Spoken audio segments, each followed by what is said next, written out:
जो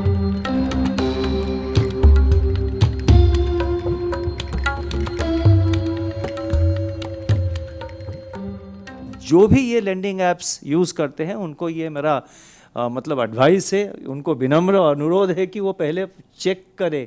ये आजकल क्या हो रहा है कि बहुत सारे मैसेजेस, मतलब बैंकों के नाम पे भी बहुत सारे मैसेजेस आ रहे हैं और आपको वो कह रहे हैं कि आप तुरंत उसको क्लिक करिए तो ये लोन मिल जाएगा या ये फैसिलिटी आपको मिल जाएगा। या मेरा सवाल सर डिजिटल लैंडिंग ऐप से जुड़ा हुआ था, क्या रिजर्व बैंक जो है किसी और एजेंसीज के साथ पे भी वहाँ पर काम कर रहा है? क्योंकि हमने देखा है कि हाल के दिनों में कई सारी घटनाएं सामने आई है, एक्सटॉर्शन से लेके मुंबई के अंदर ही कई सारे सुसाइड्स जो हुए हैं डिजिटल लैंडिंग ऐप्स के अत्याचार से तंग आकर।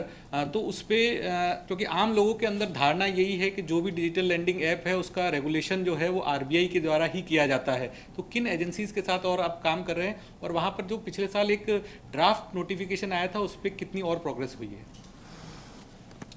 इसी आप जो मेंशन कर रहे हैं कि ये डिजिटल लेंडिंग ऐप्स लेंडिंग कर रहे हैं और तरह तरह की प्रॉब्लम उसमें आते हैं, मोस्ट ऑफ इट जो है उसमें मेजॉरिटी जो है most of it they are unregistered lending apps, मतलब जिसको आप वो अपने आप कर रहे हैं, they are not registered with the RBI. So वहाँ पे जो हो रहा है उसमें लॉ इन्फोर्समेंट एजेंसीज जो है, जो स्टेट पुलिस हो या बाकी लॉ इन्फोर्समेंट एजेंसीज हो, उनको कार्रवाई करना चाहिए और वो कार्रवाई कर रहे हैं। कंप्लेंट्स रजिस्टर हो रहे हैं, वो कार्रवाई कर रहे हैं। हमारे पास भी जब कंप्लेंट होता है हम इमीडिएटली अनरजिस्टर्ड लेंडिंग ऐप्स को जो कस्टमर या जो कंप्लेंट करते हैं उनको एडवाइस करते हैं कि आप तुरंत पुलिस में कंप्लेंट करिए, और पुलिस में भी कई सारे स्टेट्स में इफ़ेक्टिव एक्शन लिया गया है। हमारा जो रिपोर्ट के बारे में आप कह रहे हैं वो रिपोर्ट हमारे पास आ चुका है। दिस डिजिटल लेंडिंग प्लेटफॉर्म्स को जो उसमें क्या क्या मतलब क्या क्या कठिनाइयाँ हैं, क्या क्या चैलेंजेस है, वो रिपोर्ट अभी बहुत एडवांस स्टेज ऑफ एग्जामिनेशन है। बहुत सारे कमेंट्स उसमें आए थे और जब रिपोर्ट आया था और अभी उस गैप में भी कई सारे न्यू डेवलपमेंट्स भी आ गए हैं, तो हम अभी उसको it is in advance stage of examination, उसको एग्जामिन करके हमारा जो डायरेक्शंस है, जो गाइडलाइंस है, हम इशू करेंगे। और जो अनरेगुलेटेड अनरजिस्टर्ड है उनको पहले जो कस्टमर को देखना चाहिए कि ये रजिस्टर्ड है या अनरजिस्टर्ड है। सारे रजिस्टर्ड ऐप्स जो है, रजिस्टर्ड लेंडिंग ऐप्स, उसका डिटेल्स जो है आरबीआई वेबसाइट में है।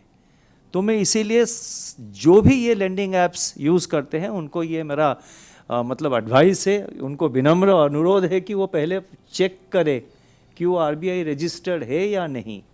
अगर आरबीआई रजिस्टर्ड है और ऐसा कोई इरेगुलरिटी होता है तो आरबीआई तुरंत कार्रवाई करेगी, ये एश्योरेंस मैं आपको देता हूँ। एक मिनट इसको मेरे को ख़त्म करने दीजिए। और तो आरबीआई कार्रवाई करेगी।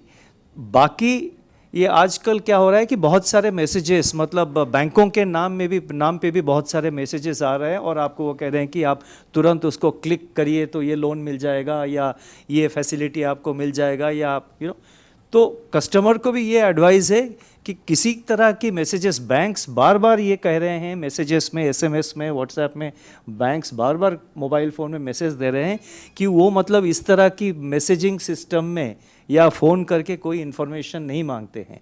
जो कस्टमर्स इन्फॉर्मेशन जो है, मतलब उसका ओटीपी नंबर या उसका सीवीवी नंबर नहीं, अगर कोई आता है तो तुरंत उसको क्लिक मत करिए मोबाइल फ़ोन में। जो मैसेज आता है उसको नोट करिए, ये मैं सारे कस्टमर्स को कहना चाहता हूँ। नोट करिए और आपका जो बैंक ब्रांच है उसको फ़ोन करके पूछिए कि ये मैसेज आया था, ये सही है क्या, फिर आप उसके ऊपर आप आगे जा सकते हैं अगर बैंक कंफर्म करता है तो। यस सर, अभी जो हाल के दिनों में आपने जो 5 एनबीएफसी से जुड़े हुए करीबन 1 दर्जन से ज़्यादा जो मोबाइल ऐप थे उनके जो 5 एनबीएफसी के जो लाइसेंस रद्द किए, तो वहाँ पर क्या इसी तरह की गड़बड़ियाँ थी जिसको देखते हुए आपने उन 5 एनबीएफसी के जो लाइसेंस रद्द कर दिए गए?